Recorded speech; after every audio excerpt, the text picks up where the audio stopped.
Hey guys, videos పెట్టి చాలా రోజులు అయిపోతుంది. గ్యాప్ వచ్చేస్తుంది, నాకు కుదరట్లేదు. సో మార్నింగ్ 11 AM షోకి విశ్వనాథన్ సన్స్కి వెళ్ళాను. సో మధ్యాహ్నం అంతా బయట ఉండడంతో ఇప్పుడు రికార్డ్ చేసి ఇప్పుడు పెడుతున్నాను అనమాట.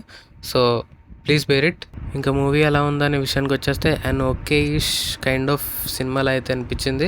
ఇలాంటి సినిమాలు చూసి చాలా రోజులు అవడం వల్ల లేక రీసెంట్గా వచ్చిన మూవీస్తో పోలిస్తే ఇది కొంచెం బెటర్ అన్న ఫీలింగ్ వల్ల తెలియదు, కానీ నాకైతే మూవీ నచ్చింది. సో మూవీ ప్లాట్ ఏంటంటే, సంజయ్ విశ్వనాథ్ అనే ఒక సక్సెస్ఫుల్ బిజినెస్ మ్యాన్ తన ఫ్యామిలీ రెస్పాన్సిబిలిటీస్ ఇంకా వాటిని చూసుకుంటూ ఉంటాడు. సో తనకంటే చిన్నదైన ఒక అమ్మాయితోటి రిలేషన్షిప్ ఏర్పడుతుంది. అది ఎలా, ఏంటి, తర్వాత ఏం జరిగింది అన్నది మూవీ ప్లాట్. సో మనకి మూవీ బిగినింగ్ నుంచే మొత్తం స్టోరీ సెటప్ కానీ ఇంకా క్యారెక్టర్స్ ఇంట్రడక్షన్ కానీ ఆ క్యారెక్టర్స్ తోటి బాండింగ్ కానీ ప్రతిదీ చాలా బాగా సెటప్ చేసుకుంటారు. పర్ఫెక్ట్గా మెయింటైన్ చేసుకుంటూ వస్తారు లాస్ట్ వరకు. నేను ఈ మూవీని ఓకేష్ మూవీ అని ఎందుకన్నానంటే, బిగినింగ్ నుంచి సెకండ్ హాఫ్లో సగం వరకు మూవీని చాలా బ్యాలెన్స్డ్గా, ప్రతిదీ కొలిచినంత బ్యాలెన్స్డ్గా చాలా పర్ఫెక్ట్గా మంచిగా మెయింటైన్ చేస్తూ వస్తారనమాట. కానీ లాస్ట్కి వచ్చేసరికి ఏమవుతుందంటే, మూవీ మెయిన్ ప్లాట్ పక్కన పెట్టేసి ఇంకో కొత్త ప్లాట్ని తీసుకొచ్చి దాన్ని ఎటు పడితే అటు తిప్పి ఒక దరిద్రం చేసి పాడేసి ఎండింగ్ సరిగ్గా ఇవ్వకుండా మళ్ళీ ఆ ముందున్న మెయిన్ ప్లాట్ని తీసుకొచ్చి అతికిచ్చి దానికి మంచి ఎండింగ్ ఇచ్చారనమాట.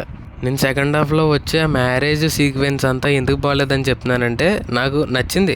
కానీ నేను ఏమంటున్నానంటే, ఇప్పుడు మనకి తలపతి గారి వారసుడు సినిమా ఉంది. సో ఆ మూవీలో సేమ్ అది మూవీ అంతా బాగానే ఉండిద్ది. చాలామంది నచ్చలేదు, కానీ నాకు నచ్చింది. మూవీ అంతా బాగానే ఉంటుంది, కానీ లాస్ట్కి మాత్రం ఒక మెచ్యూర్డ్ ఎండింగ్ కాకుండా ఇటు పడితే అటు తిప్పేసి ఒక ఏదో మీ ముఖానికి ఇదే ఎక్కువ అన్నట్టు పాడేసినట్టు ఒక చెత్త ఎండింగ్ ఇచ్చారు. సో ఈ మూవీలో ఆ ప్లాట్ లైన్కి ఎందుకో అది సింక్ అవ్వాలన్నట్టు అనిపించింది. ఏదో రొటీన్ కమర్షియల్ ఫిలిమ్స్ ఉంటాయి చూడండి, ఆ టైప్లో పాడేసినట్టు ఏదో అనిపించింది. సో మెయిన్ ప్లాట్ని తీసుకొచ్చి మళ్ళీ లాస్ట్లో కలుపుతారు చూడండి.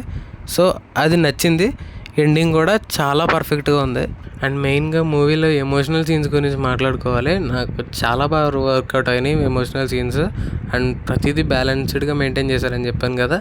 ఎమోషనల్ వైజ్గా చాలా బాగా బ్యాలెన్స్ చేశారు. అండ్ ఇంకా కామెడీ పార్ట్ విషయానికి వచ్చేస్తే చాలా బాగా వర్కౌట్ అయింది. కామెడీ కూడా కరెక్ట్గా మంచి డీసెంట్ కామెడీ తోటి బాగా బ్యాలెన్స్ చేశారు. కొన్ని ఈ మధ్యన వస్తున్నాయి కదా కామెడీ మూవీస్, వాటిలా కాకుండా కొంచెం డిఫరెంట్ ట్రై చేశారు. బాగా వర్కౌట్ అయినాయి. నేనైతే ఎంజాయ్ చేశాను. కమింగ్ టు ది పర్ఫార్మెన్సెస్, అందరూ చాలా బాగా చేశారు. కానీ లాస్ట్లో నసర్ గారిని పెట్టారు. ఆయన కొంచెం సరిగ్గా చేయలేదన్న ఫీలింగ్. ఏమో పర్లేదు, అంటే ఆయన రోల్ చిన్నదే, సో వదిలేద్దాం ఆ పర్టికులర్ సీక్వెన్స్ని. Coming to the music, G V Prakash పర్లేదు, నాకు కొంచెం ఫ్రెష్ ట్యూన్లా అనిపించింది. అంటే ఈ మధ్యన వస్తున్నాయి కదా ఆ టైప్లో కాకుండా కొంచెం ఫ్రెష్గా అనిపించింది, నచ్చింది నాకు. మీరు మూవీని ఫ్యామిలీతో చూడొచ్చా అంటే చూడొచ్చు, కానీ కొన్ని డైలాగ్స్ ఉంటాయి, అవి కొంచెం డిస్టర్బింగ్గా ఉంటాయి. అవి మీకు ఎఫెక్ట్ చేయొచ్చేమో. సో నాకు సంబంధం లేదు, చూస్తే చూసేయండి. ఈ వీక్కి మంచి సినిమా చూసేయచ్చు, నాకైతే నచ్చింది. సో మూవీ రేటింగ్ వచ్చేసి 5/3.5. సో నాకు డైలాగ్స్ అంటే ఒకటి గుర్తొచ్చింది. మూవీలో డైలాగ్స్ చాలా బాగా అనిపించినాయి నాకు. డైలాగ్స్ నిజంగా చాలా బాగున్నాయి. మనకి లక్కీ భాస్కర్లో కూడా సేమ్ ఇలాంటి డైలాగ్సే ఉంటాయి. నిజంగా ఆ డైలాగ్స్ చాలా రిలేటబుల్గా ఉంటాయి. సో లక్కీ భాస్కర్ అంటే మళ్ళీ ఇంకో పాయింట్ గుర్తొచ్చింది.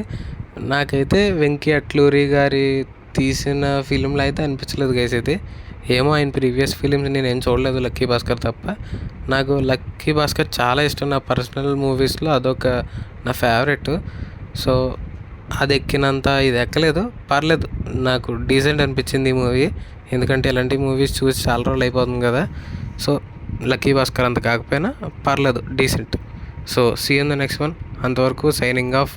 పేరు గెస్ చేంజ్ చూద్దాం.